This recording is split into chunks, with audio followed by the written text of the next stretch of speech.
Hey there, entrepreneurs. My name is Sushant, and welcome to Trep Talks. This is the show where I interview successful e commerce entrepreneurs, business executives, and thought leaders, and ask them questions about their business story, and also dive deep into some of the strategies and tactics that they have used to start and grow their businesses.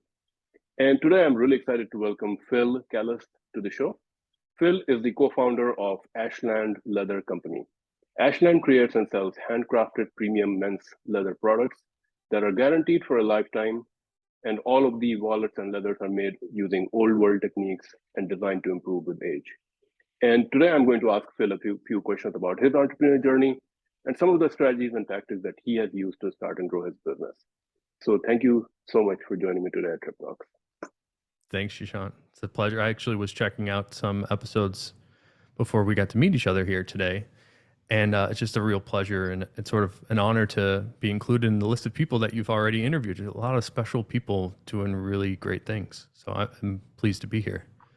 Yeah, thank you so much. Thank you so much for your time. And it's always inspiring for me to speak with entrepreneurs who've gone through, who share their special stories and gone through a lot of challenges and trials and tribulations and come out successful on the other end.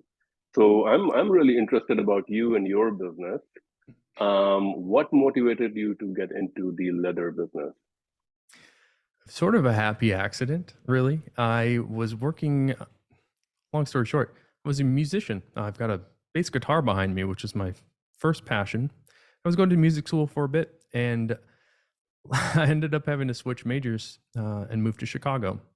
So I moved to Chicago. I was looking for a job, and I grew up here in Chicago.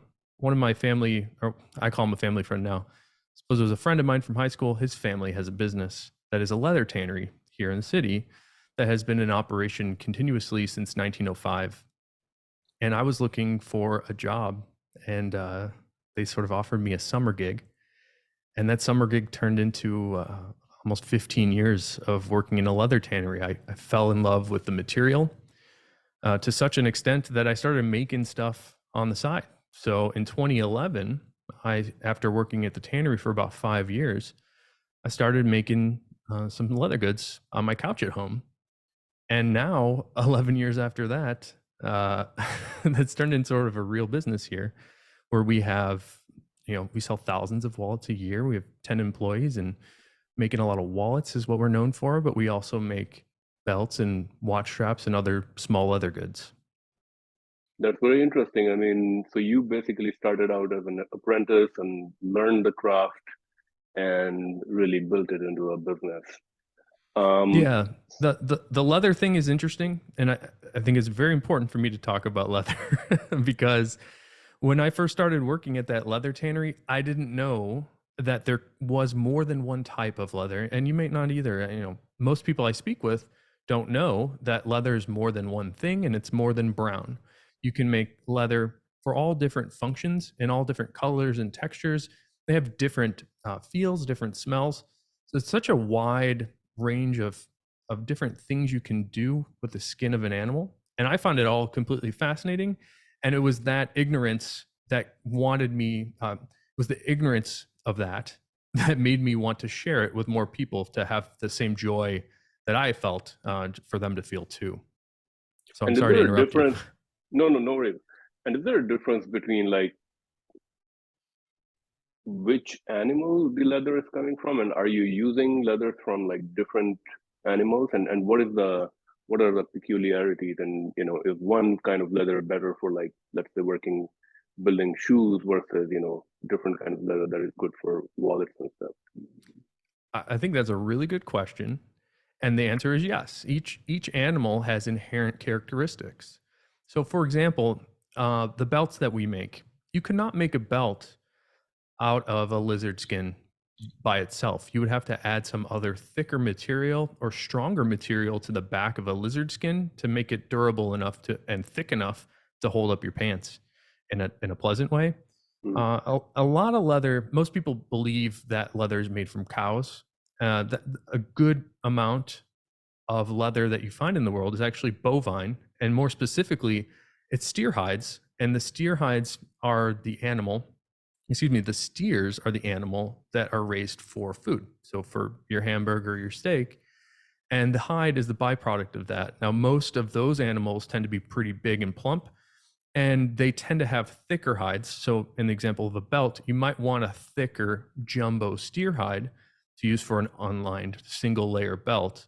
And they do tend to be a pretty tough, but other animals, like equine animals, like horses, tend to have a more abrasion resistant skin. That's just a quick example. An easy other example, perhaps the first thing that most people would notice would be the visual characteristics. Like, for example, on a lizard, you would notice the texture of that skin would be much different than a bovine or equine animal or goat or what have you. Mhm. And how does the whole leather industry in North America work? So a big part of leather, of course, as you said, these animals are cultivated for their meat, right? And that's a complete other business. And I'm assuming that the skin that is left as a byproduct of that, that is then used in the leather industry to build like shoes and all these different kind of products. And you basically, there are like distributors who process that leather, create that into a usable format that you purchase and then just use it to build these products, or is it like a different process? Yeah, we're going deep, Shashant. This is I'm great. I'm I'm I'm very interested. Oh, this is, I find this completely fascinating. So if you think about Chicago, there's a famous book written about the stockyards here and sort of the mistreatment of humans. Uh, maybe we won't go down that path too far, but the city in Chicago here is sort of the junction of where all the railroads were in the Industrial Revolution. So the ranchers would bring their animals to the city to market, to sell them and slaughter them. And subsequently to that, there was a tannery industry here in Chicago that was rather large because of that byproduct of the hide. And leather companies in general are all about byproducts. So you're not just using the skin of the animal to create something everlasting and durable and beautiful, but they also will cook down things like the bones and use those oils to nourish leather as well. So it's all about byproducts. And actually, the hot topic of the day is sort of going green and being environmentally friendly. I think this was sort of like the original version of that. Mm. But in Chicago, the sad story is there is one tannery left out of hundreds. There used to be hundreds of tanneries here in Chicago, and the last one left is the one that I had worked for. Their name is Horween Leather Company. Again, they've been there since 1905. They make special stuff, which is why they are still there. They make something a little bit more unique.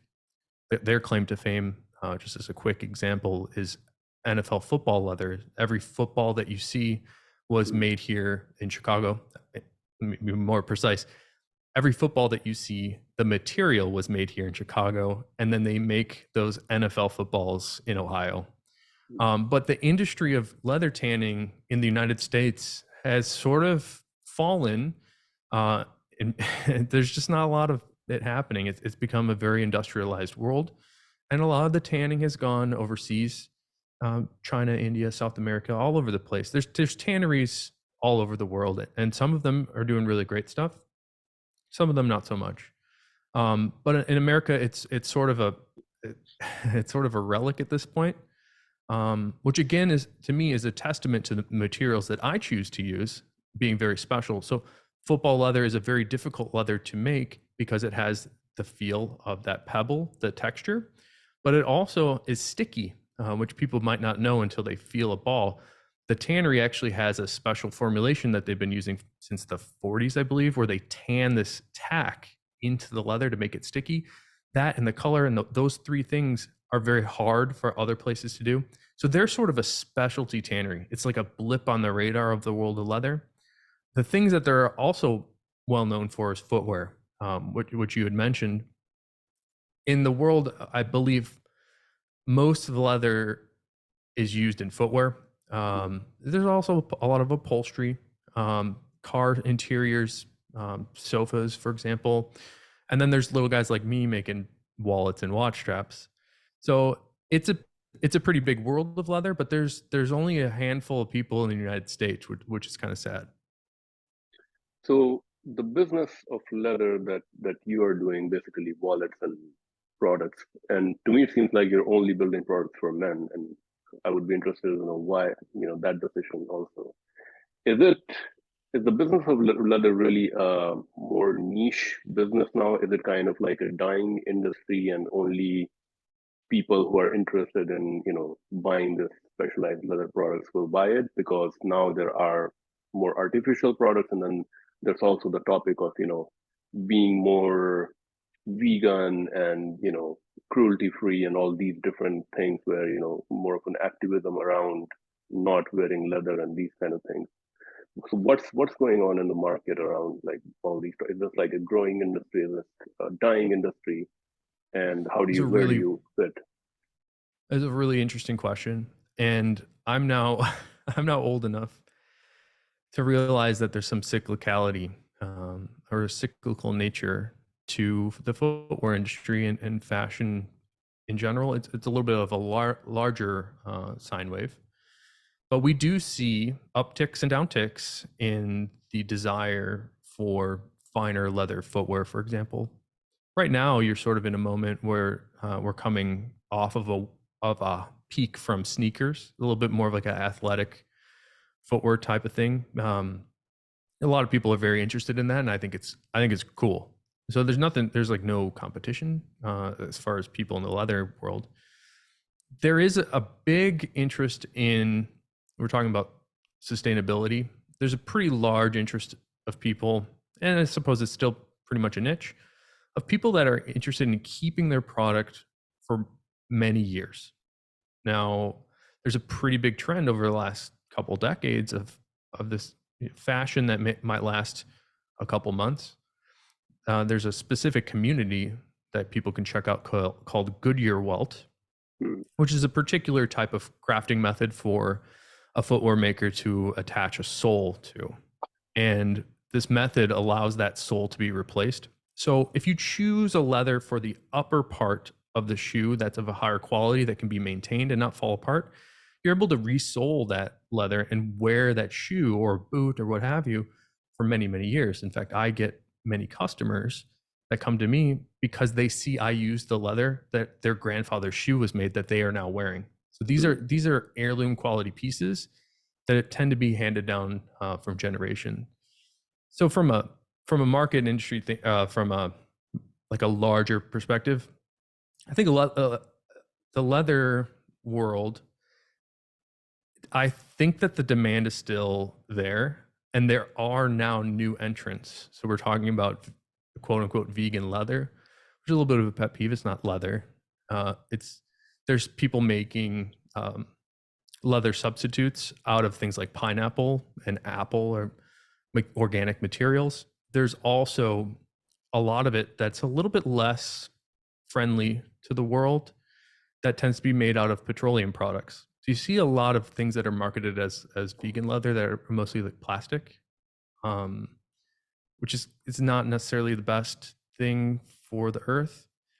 And I think you will see that wave go up farther. I think there will be a demand for things like that. And then I think people will see that my pineapple leather shoes aren't really lasting that long. And, they break after X amount of time. We haven't seen this cycle play out yet, but I think they'll find that material may not be as everlasting as like a nice piece of leather from the tannery that I work with. And then I think we'll see it swing back in the other direction. Like I said, I'm an old guy now. I suppose in the grand scheme of things, I'm not that old, but I've been around in this industry long enough to see these cycles come and go. And it's pretty fascinating. So every time I get freaked out about something like that, I just realize that, this is just part of a cycle. And I think a lot of people watching this that are in another industry might want to keep that in mind too. It's really easy to have that shiny object syndrome that you're maybe hitting on right now, and it's hitting hard, and you're doing great. You're selling a lot of stuff. You need to start thinking a little bit farther out. What does this look like 10 years from now? Are people going to be interested in, I don't know why I'm picking on pineapple, but are people going to be interested in pineapple XYZ product in a few years? And how can you strategically position your small business to combat that risk? And those are the types of things that, again, my age has helped me start to think a little bit more about. Sorry, when you say pineapple product, is that like fake leather? Are you talking about? Yeah, there are things being marketed as vegan leather that are made Okay, out of fruit skins. Is my okay. understanding. I should mention one more quick thing if we're talking about leather. I'll be selfish here. There's also some interesting technology happening where people are tanning leather with fallen olive leaves. So instead of harvesting trees, Mm, which is a traditional tanning method, is to use the tree barks of mm, trees to tan leather. They're now using just the fallen byproduct of the olive industry, and they're using the tannins from those leaves to tan leather. There's mm, new things happening all the time that we don't even think about right now that might be the new thing next year. mm. Again, like that's a word of caution to a lot of people. I think it's important to like keep your mind open to new ideas.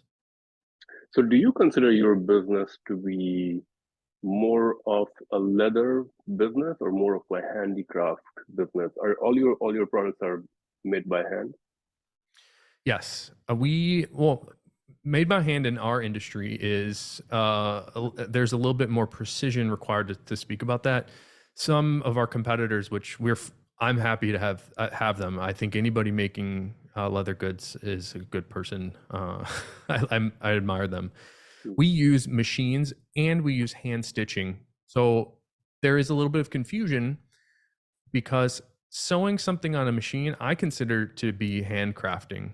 Um, mm, Other leather crafters think if you have any sort of machinery that's not a hand tool, like a mm, knife or like a stitching needle, that would be the only way to be a purely handcrafted thing. In reality, it's actually much more difficult to understand how to get a machine to get a nice clean stitch. So it's actually harder to do. Um, but I consider it handcrafted. I mean, we have people making, I call them unique treasures every day. So most things that we do are unique one-off pieces that can only be made by hand, in my opinion. You need to have somebody with the experience to know what thickness of the, oop, I lost camera. Sorry. mm. You need somebody Thanks with the for that. experience to know how different thicknesses will work for different pattern pieces for different wallet styles, for example. So there's a lot of knowledge required, and we have a very talented team of people. So I consider it handcrafted. Some people in our world might not consider it a pure handcrafted thing. And you had also asked a really good question about our market. We were talking, you're saying, I noticed most of your stuff is for men. Not necessarily, but the funny story is we noticed the same thing at the tannery in the city here. Is most of the products tend to have gone towards men's footwear. NFL football is a pretty masculine, sort of rugged thing. So when we started the company, we actually originally thought that there was half of the world that wasn't being served by seeing this leather. So we originally started making women's bags, and that was a really large failure for us because we Mm, did not understand, and we still don't understand what women want. mm, Which is a theme in my life. Um, but we learned from that a bit and started making products that we liked. And it turned out that us having a passion for the material itself was almost enough. Like we've built a pretty large company at this point, or large in our minds, of just sharing the passion for that specific material. And again, we were talking about YouTube.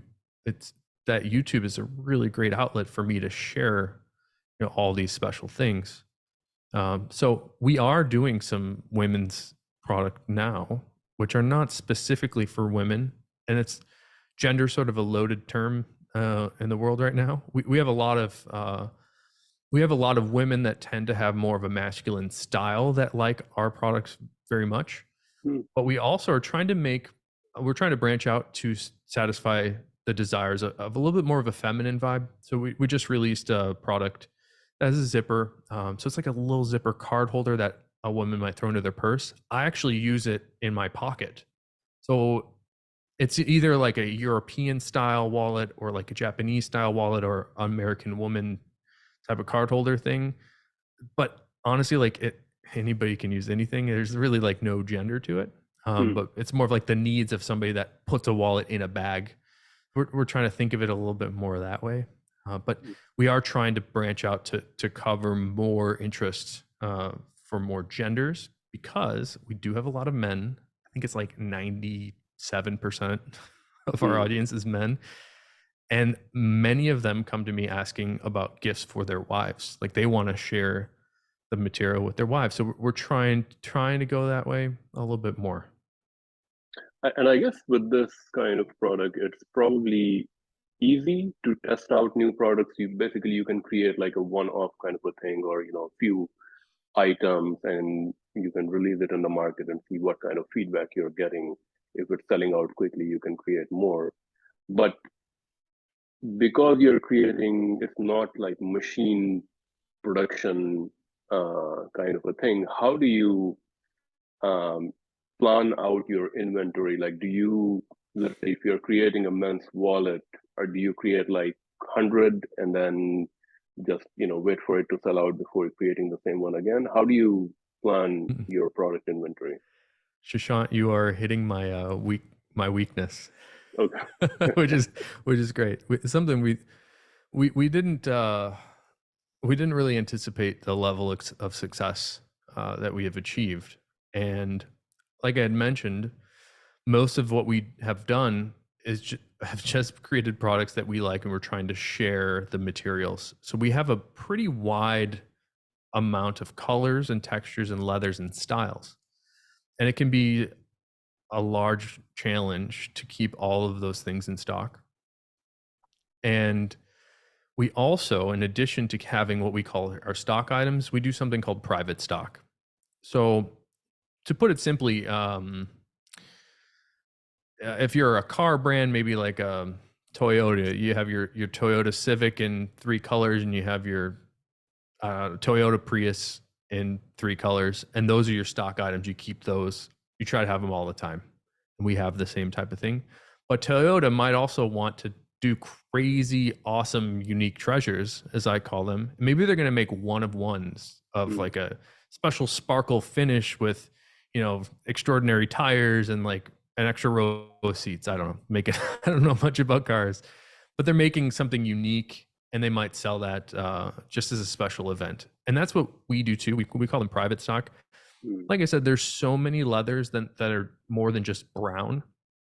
And I have special access to the tannery, which is right next door to my workshop. And we're friendly with them. They like to share their experiments with me for different colors, looks, feels, textures, and all that. So it's a great opportunity for me to just be a total nerd for the leather and then share that nerdery with other people. And the best part is they support us. So I can put up one of these unique pieces. We actually don't charge more for it. And then, it allows us to take their money and turn it into more cool stuff. So when you're talking about feedback, YouTube in specific, in combination with our web store, has created an incredible feedback loop. It's instant. I can put up a product after we get off this phone call Mm. and know within 15 minutes whether or not something I should do again. And on top of that, these YouTube videos are evergreen. So people will come across a video from 2 years ago, and I see that happens every day. I will receive messages, hey, what about this thing? Can you do that again? It's constantly sharing that passion for the material 24/7, and people are coming across it, and it allows me to share that passion with more people. It's exceptional. So I forget what your question was, but I hope I answered it. So, in terms of creating, like, because this is kind of like a handicraft, you know, are you the main uh, builder of these products, or do you have like staff that are helping you in creating this, and you're the main kind of like running the business kind of Yeah, thing that's now? that's a good question. So as we've grown over time, it evolved from my business partner's garage and my couch into a full workshop. So there are 10 team members of Ashland, and everybody makes stuff. That's sort of, we have it actually written down in our documents that everybody's got to have some sort of making, whether it's me making a video. I actually will make, like I said, I was cutting a wallet this morning. I will make wallets and things too. The sad truth for me is that everybody else is better than me. So I'd much rather have my customer get the best possible thing. And I'm the only one that's basically full time marketing and getting the word out. Um, So there's 9 other people that are making stuff all day, every day, and they're very, very, very good. Um, but written into our, I call it an employee handbook, and written in there, there's a specific language that now and forever, everybody that works here will make stuff. That's part of who we are. So whether nobody's just going to sit in the corner office all day. Everybody has to get a hand on what we actually do. So I will cut, I will sew, I'll stamp, I'll finish. I like it. I just run out of time. So we do have a team of people, which did evolve from me and my business partner doing most everything. I should give him more credit. He did most of the labor. But nowadays, like I wish I could do more, but I don't get my hands in as much as I'd like.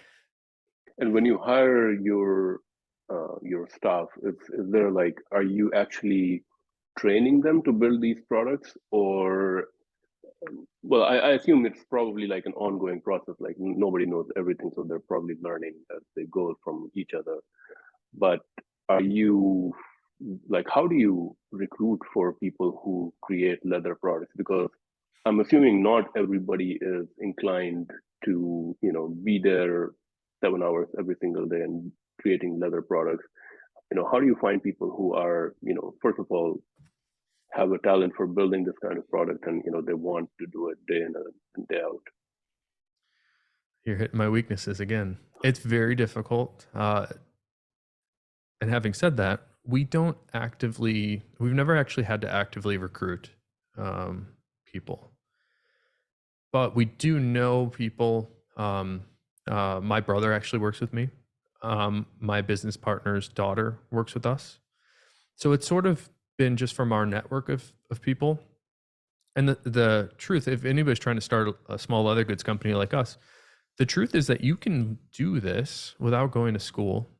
You just need to practice a lot and keep improving. So we actually sometimes will find products that we made years ago that are not nearly the same quality that we're getting now. But it's because we are practicing and trying new techniques all the time. So when you talk about training, it is a constant training, and we share, we call it best practices. So we share best practices with each other on our workshop machines and cutting and stamping. Every day we're just communicating with each other. Oh, this thing happened today. And it's important for us to do that because we're using such a wide variety of materials that are all a little bit different, that they all have their little quirks too. And they might have different quirks depending on what product you're making. So some people are more knowledgeable about certain things, but other people are more knowledgeable about others. And it's helpful for us to do that sort of feedback loop, like we were just talking about, internally as well. And we've seen a very large improvement in the quality of our product just from talking to each other and sharing. Hey, today we're all gonna look at this particular design together on this particular leather. Let's make it together and talk about it. Maybe you have a tip that I wasn't thinking about, and maybe I have a tip that you weren't thinking about. So that's really all it comes down to with this sort of handcraft world, which I call handcrafted. But most of those issues actually tend to be on the sewing machine. There's a lot of little tricks that I think, again, people that are competitive with me in this small world, which I don't see them as competitors, I see them as friends. Mm-hmm. They would say that what we're doing is not hand sewing, but it's very much a very high level of skill required and knowledge required to work with this stuff. Talking about competition, I mean, leather products and, finding leather wallets and belts and so forth, there's like so many, so many products out there, on Amazon, Etsy, there's all different kinds of price points, all different kinds of quality and colors and so forth, brands. How do you stand out in a crowded marketplace? Do you think it's a crowded marketplace, or is it really about, somebody comes to your website, you have a unique style and personality and way of creating the product, and so anybody who vibes with your brand is going to buy from you? Like, how do you attract someone to buy from you rather than a different brand who may be creating like similar kind of quality, design, so forth? Yeah, that's a good question too. So I think it depends on the perspective that you have about marketing. So for us, we're not necessarily, to use a very easy, simple to understand example, we're not targeting an SEO keyword of leather wallet. We're targeting something much farther down, much longer tail than that. We're targeting Horween leather wallet made in Chicago, or maybe it's a specific leather tannage type. There's a famous one that's called shell cordovan that we're known for now, and that's what we've targeted. We don't really go for, we're not a mass appeal, um, whether we like it or not. So I think of it a little bit more drilled down, and even drilled down, there's a pretty big world. So there's a lot of people that are interested in what we're doing, but there's also a lot of people doing similar things. So to answer your question, how do we stand out? We think that we make a better product and we stand behind it. So we'll guarantee that product forever. And what does that mean? So if you buy something from me, I take that very seriously because now we have a special relationship together. And I want that relationship to last longer than our lives. Like that wallet needs to last forever because we guarantee it. So when you come to me and say, hey, I had an issue, like maybe a stitch popped out, or, maybe I actually have never seen the leather rip, but maybe something happens. It's my guarantee to repair that wallet or replace it. So you send it back to me. If I can't fix it, I'll just send you a new one. So that helps stand out. But I think the biggest thing is our whole philosophy is sharing leather. So we have such a wide range of great looks and colors of just really special material. So it then becomes a problem of explaining that special quality of the leather to people. And again, it comes back to YouTube a bit. But I think once people go down this rabbit hole of leather, they will come across me. And they'll come across me talking on a video like this about the material. And it goes pretty far. It gets pretty dorky. But that's where we stand out. I think it's, again, the philosophy that we have as a company is to share leather. That's one of our pillars. And I think that's what helps us stand out is me talking on camera, trying to start up another podcast with the owner of the tannery, things like that, of creating a little bit of a knowledge base, because it's such a confusing subject matter because there's no dictionary for it. There's no alphabet for it. I see leather as a language, and it's a difficult to understand language. So I see it as my way just to try to teach people the language of the leather, to understand what they're looking at and what makes it special, and what makes it not special. In terms of the price point, do you think would you consider your products more premium for like equal, similar kind of brands, handmade kind of leather wallet products and so forth, and or not? Is it like is this the price point that these kind of products would go for in general? That's a really good question. And it also, again, depends on that perspective. So if you're looking at the market for small leather goods and you're comparing me to somebody like Louis Vuitton or even Coach, we're cheap compared to those guys.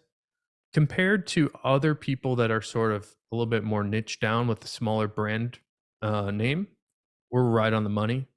Now, having said that, I mentioned a special leather called shell cordovan, and I'll try to explain just very briefly. That shell cordovan leather is very expensive.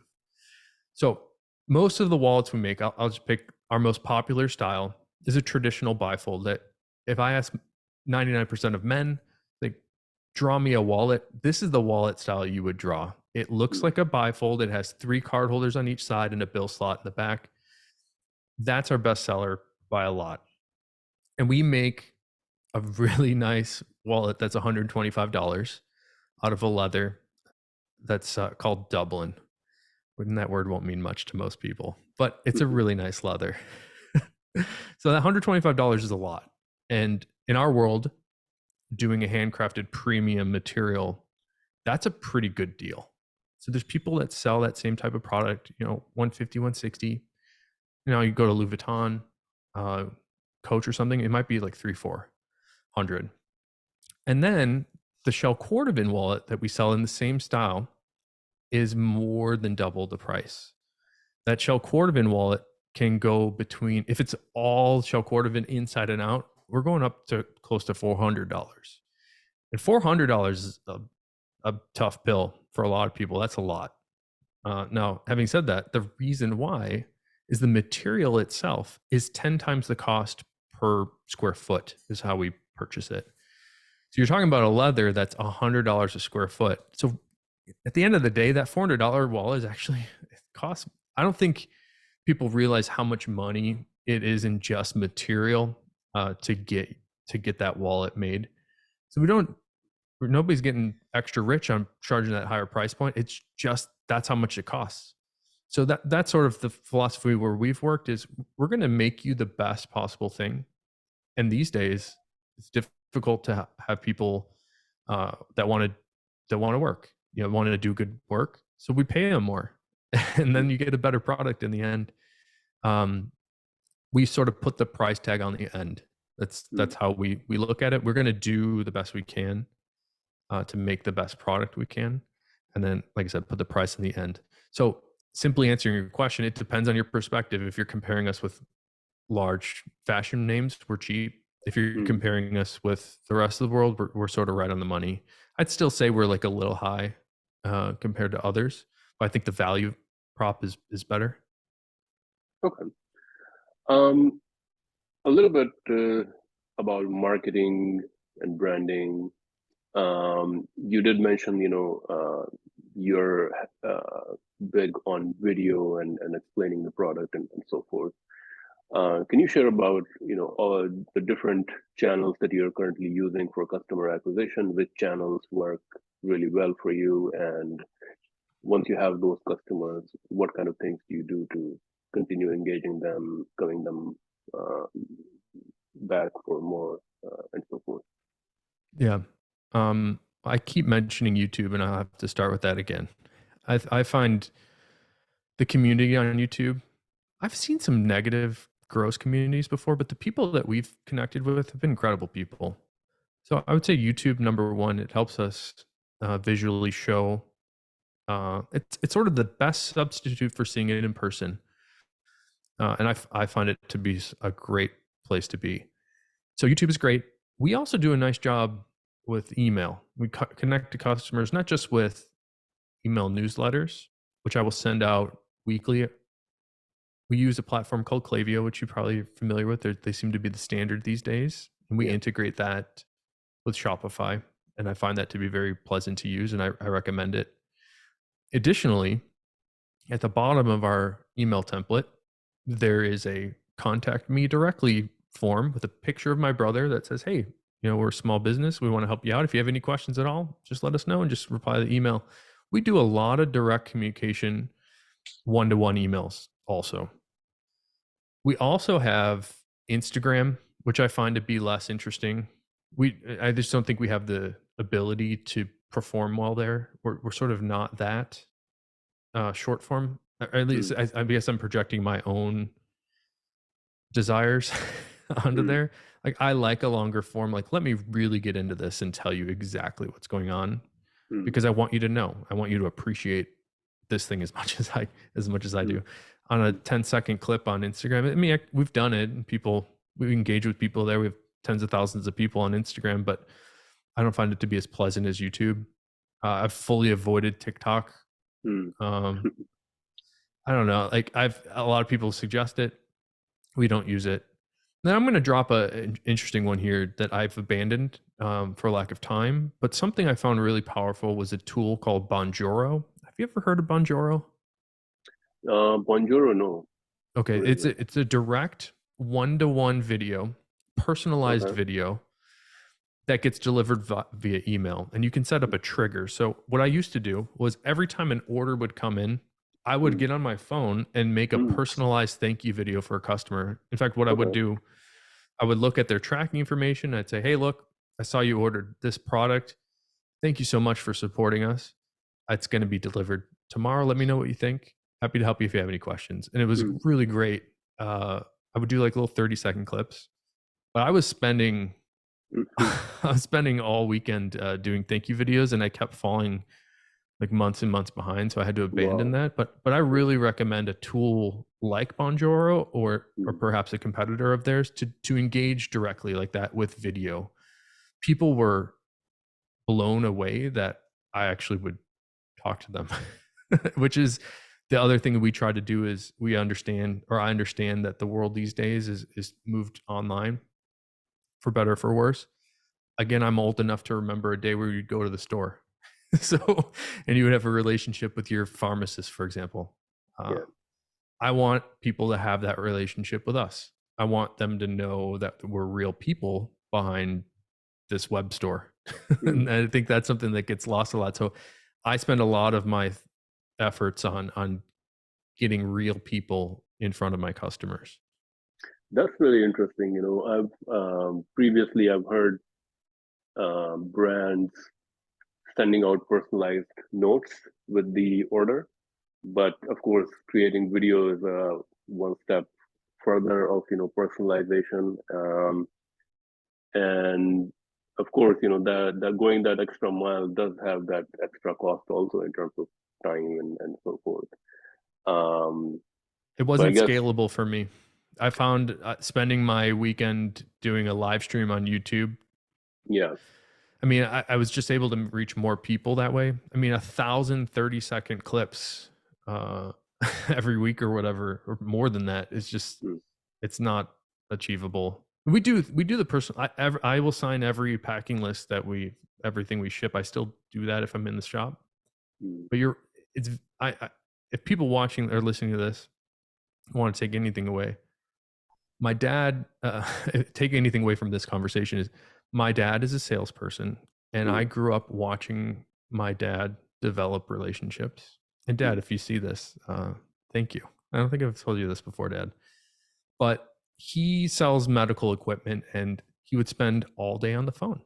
Mm. And it kind of stunk as a kid because you want to spend time with your dad. But what I learned from that is connection with people is sales. You Mm. don't sell without, you don't buy a product, you buy the person. And I've taken that from my dad. I think that's something I would try to pass on to everybody listening, is that connection to real people. This isn't just a name on the internet. There's real people out there, and try to picture that person instead of just a text on the screen. I guess one way to make it scalable, and I don't know, maybe if this product probably most likely doesn't exist, is using like some sort of artificial intelligence based deepfake technology where you basically teach it and it creates that personalized video for for I you. wouldn't be, I would not be, honestly, I wouldn't be against that. If, as long as nobody could tell and they thought it was me, hey, if it You know feels what? good, it is good. Is how I feel You know about what? that. Anything that is unique and different that any brand can do sticks.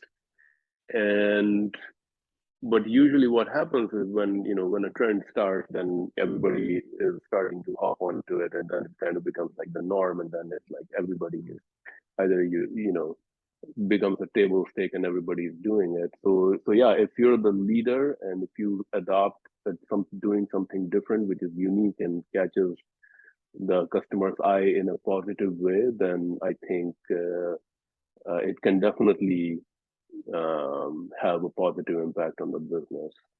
Are we there Uh, yet with the tech? I don't think we're there yet, right? no, no. We're close. I would do it if Adobe sent me the deep fake app. I would consider it.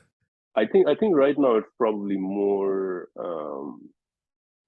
custom work. You'll have to hire someone to create maybe a program on that or something like that, to do that.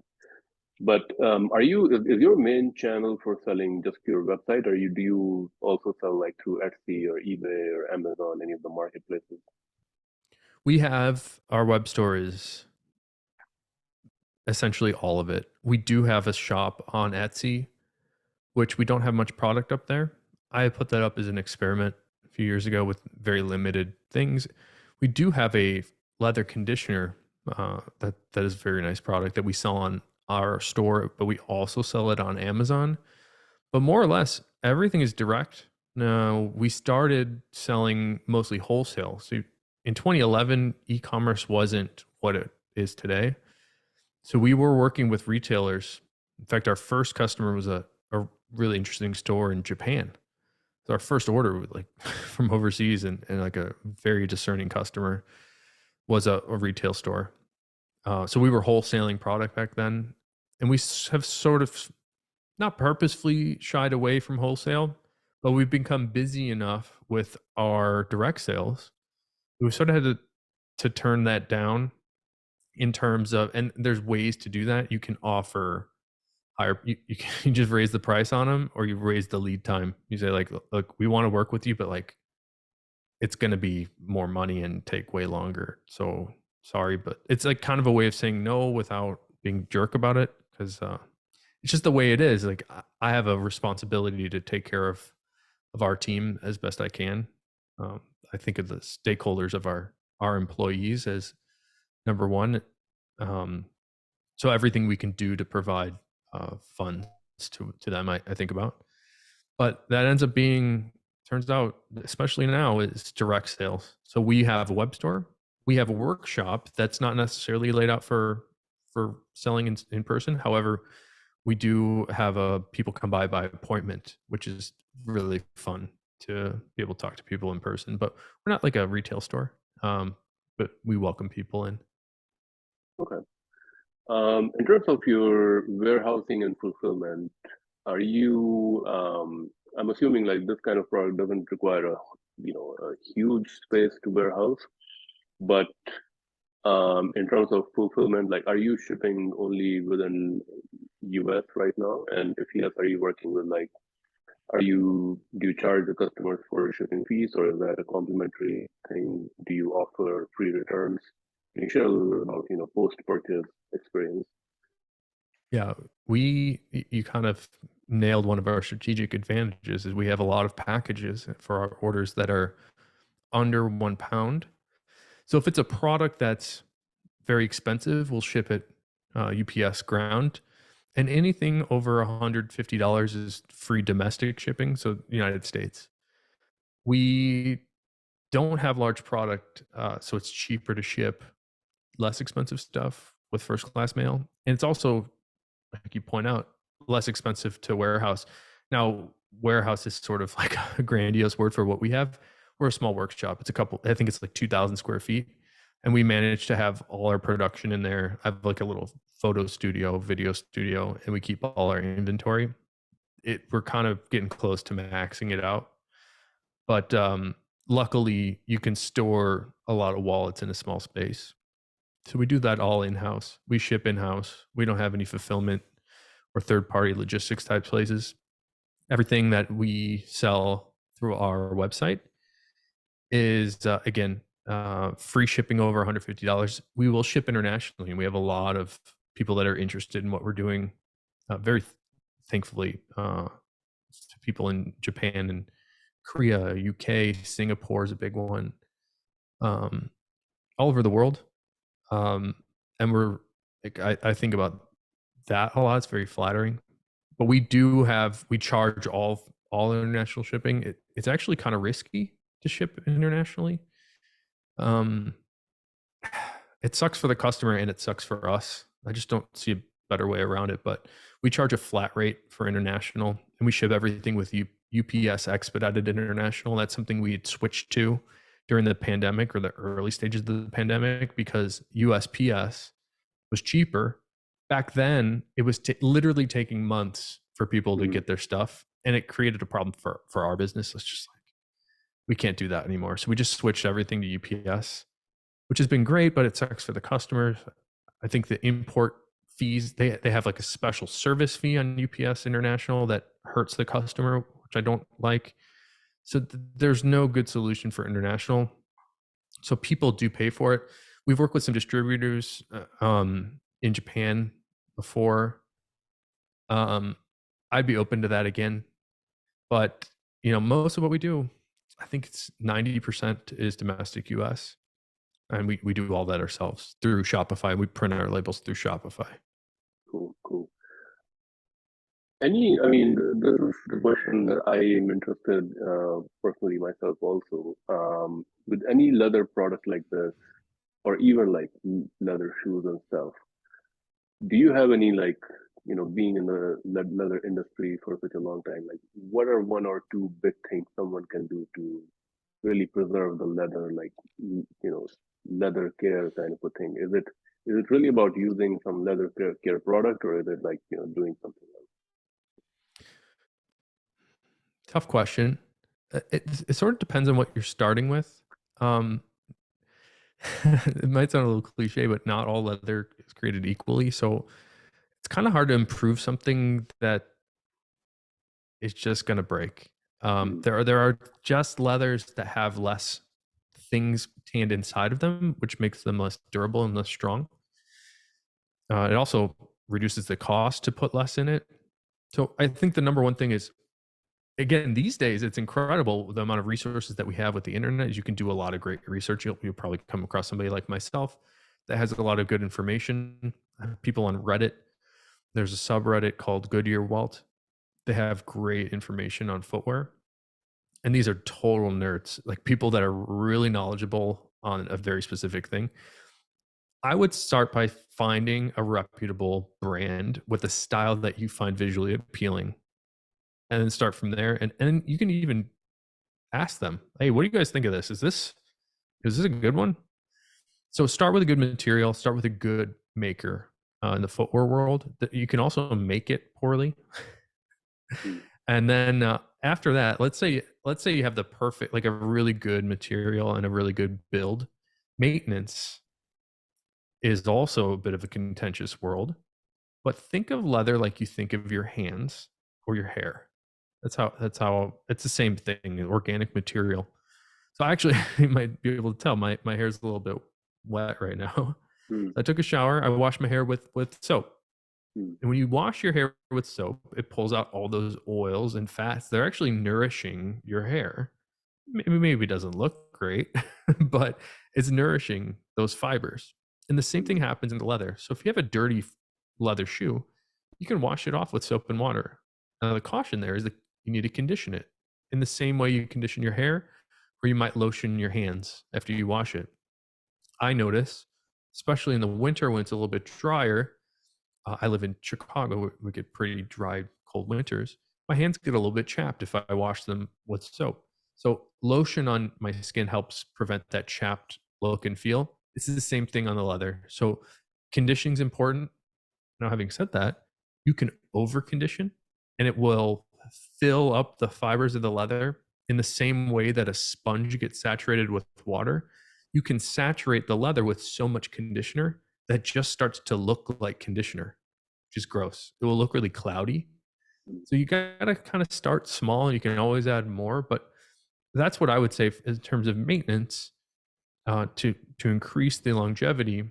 Wash them and put a little conditioner on there. That's helpful. And then if you want a nice look, there are other products that are less about the conditioning function and more about the luster function. So a shoe polish that has more wax in it, I always advise a neutral color polish. Even if you're using a black leather shoe, use a neutral polish that has more wax in it, will get you a brighter look. Less wax, more oil will get you more of a dull look. mm, But that's as simple as that. And then a horsehair brush, I like.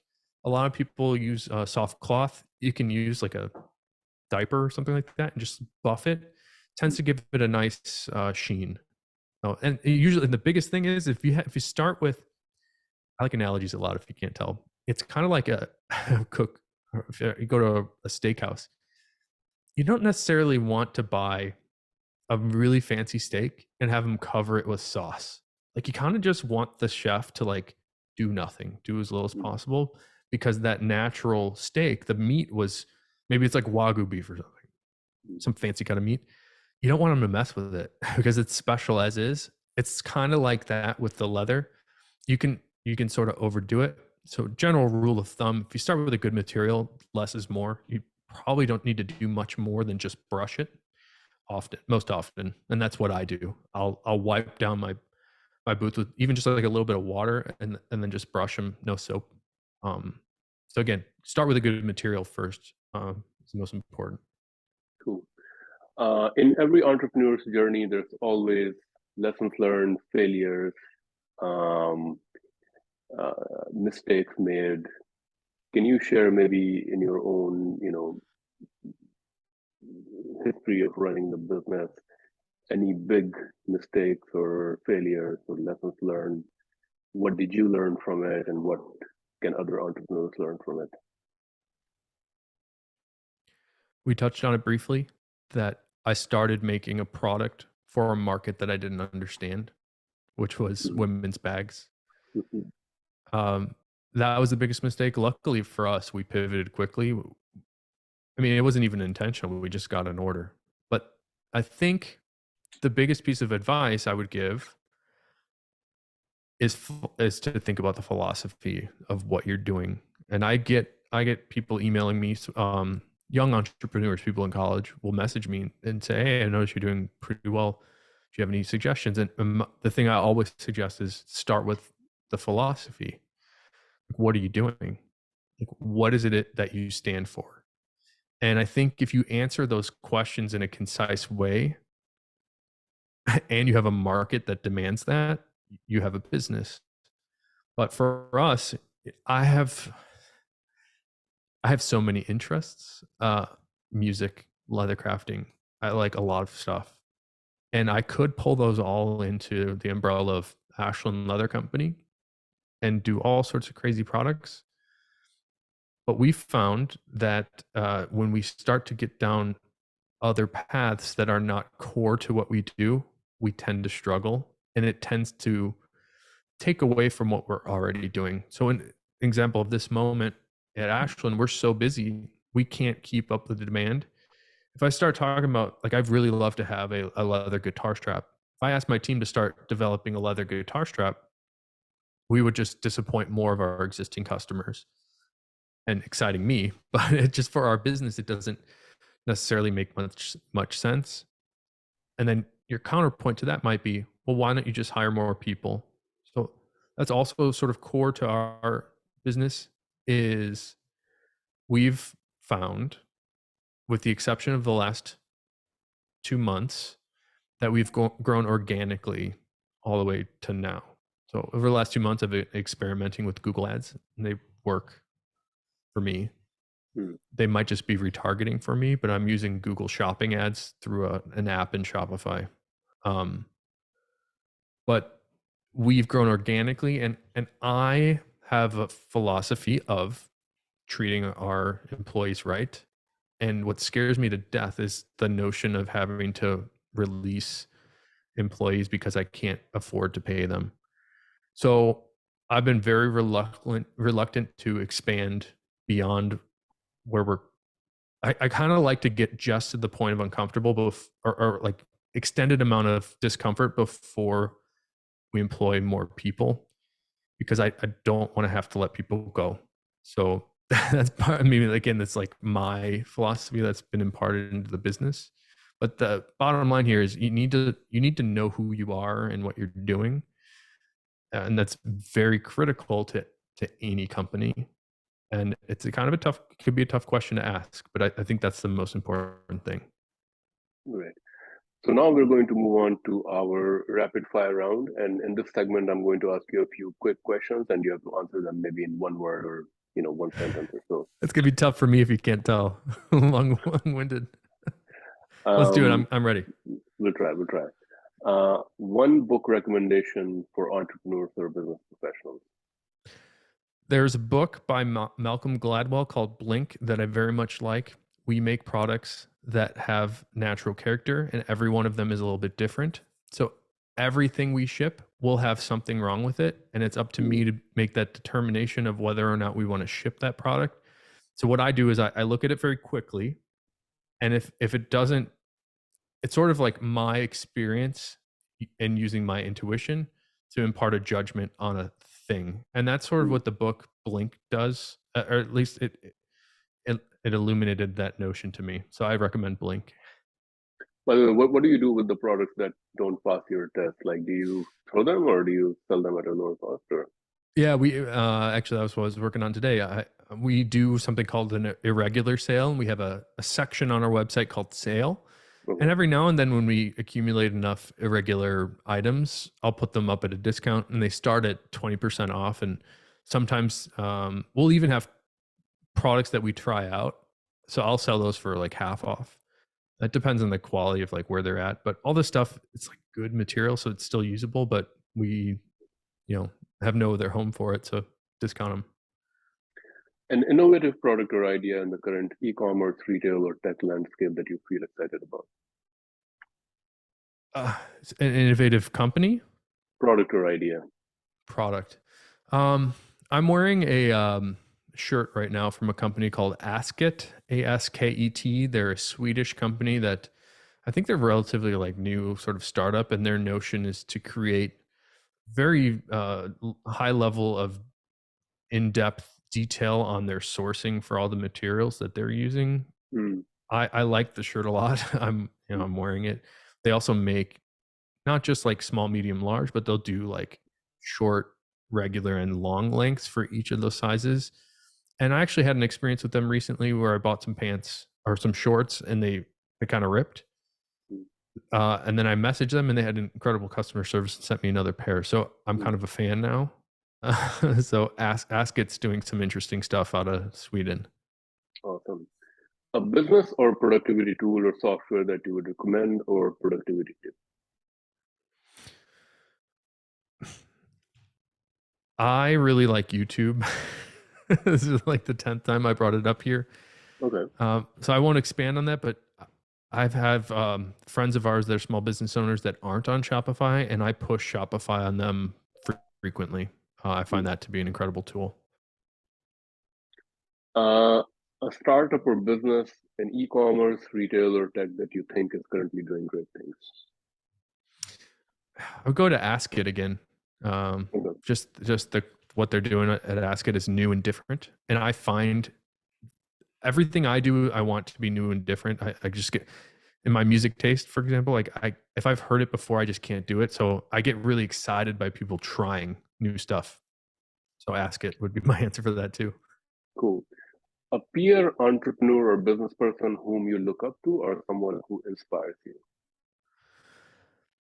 The owner for the tannery that I used to work for, I really admire, and he has taught me.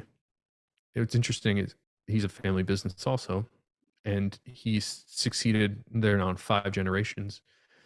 And I think the key to their success is not only they make a nice product, but the man himself, Skip Horween, is just so kind and has taught me that you can have a successful business by not being cutthroat like you might see in a movie or something like that. But you can instead be successful by providing value for other people and just being kind and considerate. So I'd say Skip Horween. Definitely. And final question, best business advice you ever received or you would give to other entrepreneurs? I'm gonna have to like rehash my philosophy chat again. But I Okay. think it's very important it's important enough to say it again that Ashland Leather Company, we're all about sharing leather with the world. So us as a simple example is taking something that simple of an idea and using it as our mission and our philosophy of the company has turned us into a place now with 10 employees, and we're selling many thousands of things every year. And we're satisfying that philosophy every day, making YouTube videos, speaking with you here today. That would be the core to what we do and our key to our success. And I would suggest everybody to know exactly what it is that your mission, vision, values, those sort of hokey things you learn in business school, know what those are, I just think of it as like your philosophy, like what do you stand for? What are you doing? And I think that's key. Awesome. Those were all the questions that I had today, Phil. Really, really appreciate your time today. Um, if someone wants to go and buy your product, leather products, where can they go and purchase that? Well, it's been a pleasure. And maybe we can chat for a minute after this. I'd like to Yeah, yeah, talk to you definitely. for a sec. It's been a real pleasure being here. And you can find us at ashlandleather.com. But even more directly than that, if you want to reach me, I was mentioning before, there's a real person behind that website. So you can reach me at phil@ashlandleather.com. So PHIL at ASHLENDLEATHER.com. Perfect. Well, thank you so much, Phil. Thank you again for sharing your story, for sharing your entrepreneurial business story, and some of the strategies and tactics, and especially a lot of details on the leather industry and products, and how to take care of your leather. So yeah, thank you again for your time today, and really, really appreciate you joining me today at Trip Talk. Absolutely. It's been a pleasure.